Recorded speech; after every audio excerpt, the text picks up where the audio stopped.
Let me ask you something. Have you ever opened a task or a project that you started weeks ago and had absolutely no idea where you left off or what you were thinking last when you were working on it? That's what we're solving today with the Future You methodology. Let's get into it. Equipping creative businesses to unleash their best work. Welcome back, everybody, to the Chief Creative Podcast. I'm your host, Dustin Pead, founder, owner, operator of Chief Creative Partners, where you get to create and we take care of everything that needs to operate. I'm so excited that you're with us on this journey as I've been kind of fleshing out the stories and the concepts for my next book. The book is going to be called Creative Work: 10 systems that every creative business needs. And so, starting several episodes ago, we just started to lay out what these chapters would look like one at a time. It's helping me get through all my thought process of it, while also helping you maybe along the way before the book even comes out. So today, I'm super excited to talk to you about this concept around the Future You methodology. It's really a note-taking methodology. And this concept came to me in a little bit of a joking form or fashion. I don't really know if this phrase is still something that people say or not, but me and my friends, and we would get together, or someone might be making a maybe not so good decision, right? We would always say, that's not a you problem, that's a future you problem, right? You don't have to worry about the consequences of that right now. Your future self will have to worry about those consequences, right? And that got me thinking about how we as creative professionals will often end our day or end our time working on a project that takes multiple sit down sessions to complete. That we'll end it assuming that the future us will completely know and understand where we left off. And then I realized as I started doing research on this that there's a problem here, that the average creative will waste 23 minutes every single time they have to context switch from one thing to the next to figure out where they left off last. And this 23 minutes kind of haunted me because that stuff adds up over time, right? And time is money. See, the core concept of this methodology is that your future self is forgetful, right? That's just part of our human nature. We cannot remember every single thing. So you need to treat your future self like a stranger who needs clear instructions to pick up where you left off. So the problem is that vague tasks kill productivity. It creates context switching. Context switching drains creative energy. And when we drain our creative energy, then we lose all impactfulness of the project to begin with. And I see this play out a lot. Yes, when you're handing off something to your future self, but even when you're handing off something to other people on your team. Hey, we brought it to this. Maybe we did the pre-production and then now the production and the post-production. Maybe all those are different teams, whatever it looks like, right? In those team handoffs, we start to lose critical information because we're not taking proper notes for future us or the future team. So my solution is pretty simple. Whatever you're using for your task management, again, I don't care if it's Basecamp, Asana, Monday.com, or if it's a sticky pad, or if it's a legal pad, it does not matter. Whatever you're using to keep up with what you need to do and when you need to do it, there are 3 essential elements that you need to include in every task for your future self or your other people on your team so that they know exactly where to pick it up and they don't lose those valuable 23 minutes every single time to context switching. Instead, they can pick right back off where their creative energy left off, where you left it or where they left it. So every task needs these 3 parts in the Future You note taking. I put these things in the description of the task. Every task needs a what, right? Obviously, that's a clear action, right? We're going to start with what, and then we're going to go with why, and then we're going to go with where. Let me break that down for you. The first one is the what. This is every task has this by nature, right? It's defining a little bit what done looks like, right? So you might start your task title right, with an action verb is something that I always tell my clients, is that we start tasks with action words because it immediately spins us into action, right? If we just have something that says workbook guide, we're like, what am I doing with the workbook guide? I have to remember all of what I'm doing. But if I have something that says draft the copy for the workbook guide, then I go, okay, now I know what I'm doing. I get right into it, right?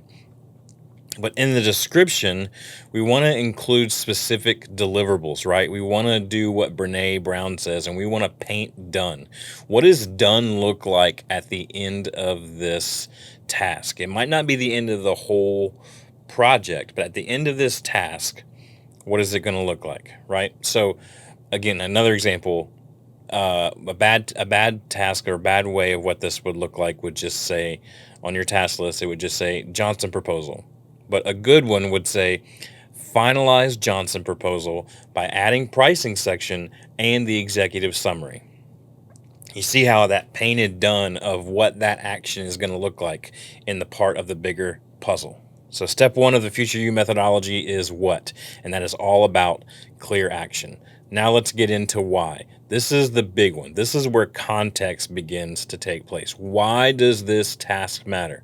What decisions led to this point, and how does it fit into the bigger picture of the overall project, right?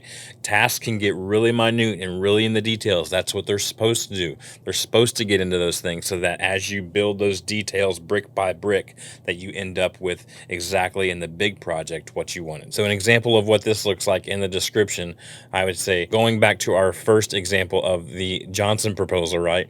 I would further explain this context, the why we're doing this, is that the client might want premium package focus based on the discovery call that you had on May 15th, where they emphasized quality over budget. And I've personally, if I had notes to that, if I had a link to that recording, I would go ahead and drop that in there too, in case I need to quickly reference that to go, yep, I know exactly what we said and what we were talking about. And it shrinks that 23 minutes down to about 3 minutes. So for Future You note-taking methodology, you need to know what, you need to know why, and lastly, you need to know where, right? This is where the status and the next steps come into play, right?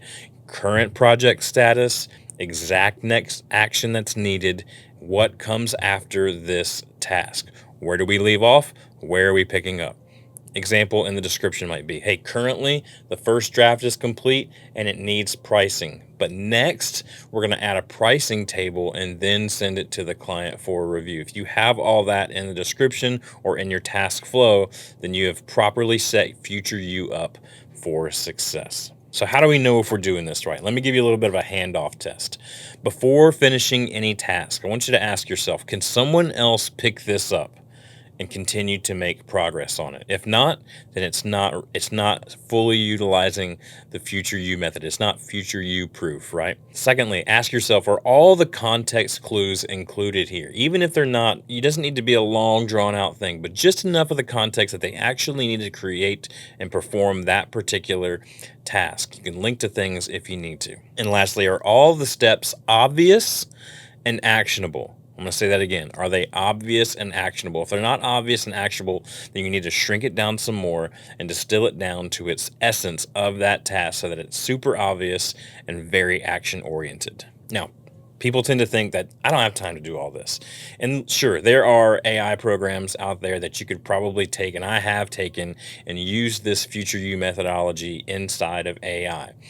But if that didn't even exist and you just said, I don't have the time to do it, I'm telling you that you can do this by only adding 20 seconds to your tasks every single time.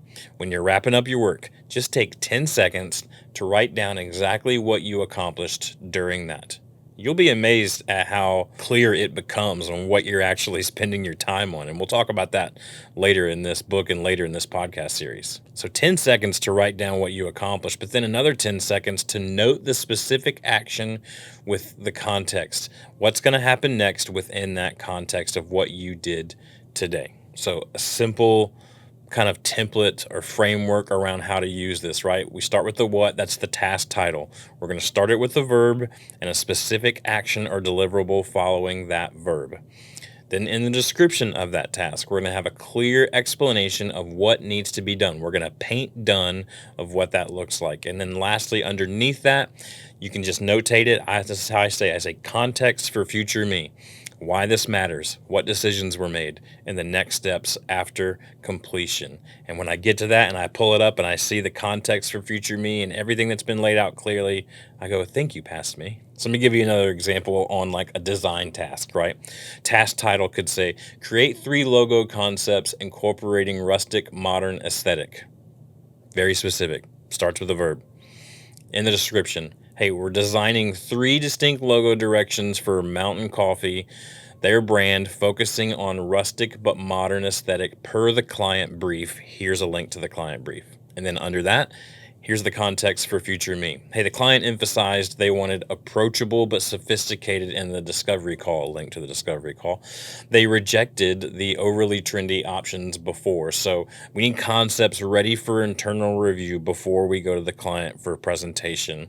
So the next step after this is going to be approval. So the next step after approval will be client presentation. Now you might be asking yourself, is this really worth all of it? Let me just lay this out for you mathematically. If you saved between 10 and 20 minutes for every task that you did because of the context switching, right?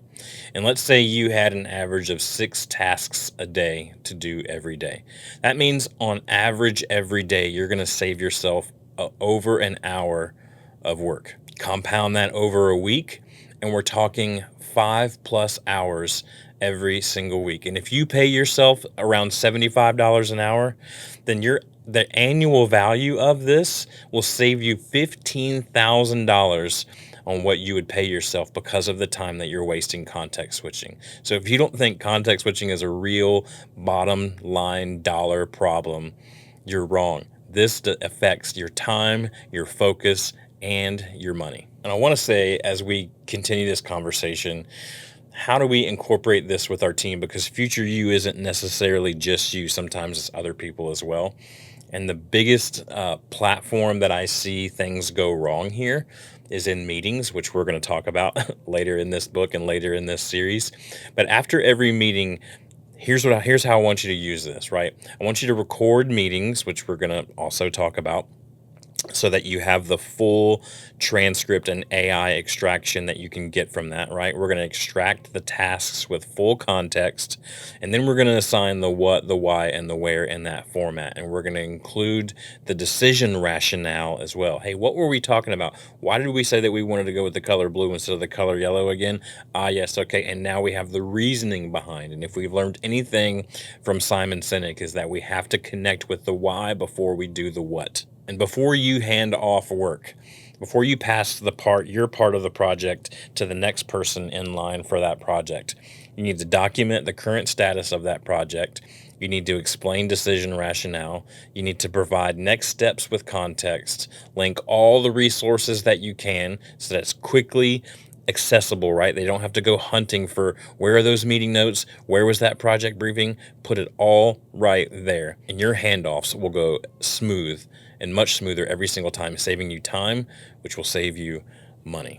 Now, I want to wrap up with some common mistakes to avoid here when it comes to the future you note-taking methodology. Number 1, too much documentation. Now, I know I just said document, but you still need to keep it concise. Keep it complete, but keep it concise. No more than 2 or 3 sentences here. Another common mistake is skipping the why. Like we just said with Simon Sinek, we have to include why is very, very important. Context is the most important part of this future you methodology. Another common mistake is vague next steps. Don't be too vague about what the next step needs to be. Be very specific about the next action. And lastly, missing resources. You always want to link files and contacts as much as possible at every step of the note-taking methodology. So as you start to implement this, I want you to start tracking how many minutes are you saving on context recovery? What's the reduction in the where was I moments, right? Because I think you're going to start to notice that you're going to need fewer clarification questions from yourself and from your team. And you're going to notice faster project restart times every single time. Remember, future you won't remember what present you was thinking. So be kind to future you. All right, that's all for this episode and this chapter. I hope you have something that you can take away and start implementing to be kind to future you right away. Next week, we're going to continue on writing the book in real time through this podcast, and we're going to be talking about client communication. I cannot wait to share that with you next time on the Chief Creative Podcast. Have a great week.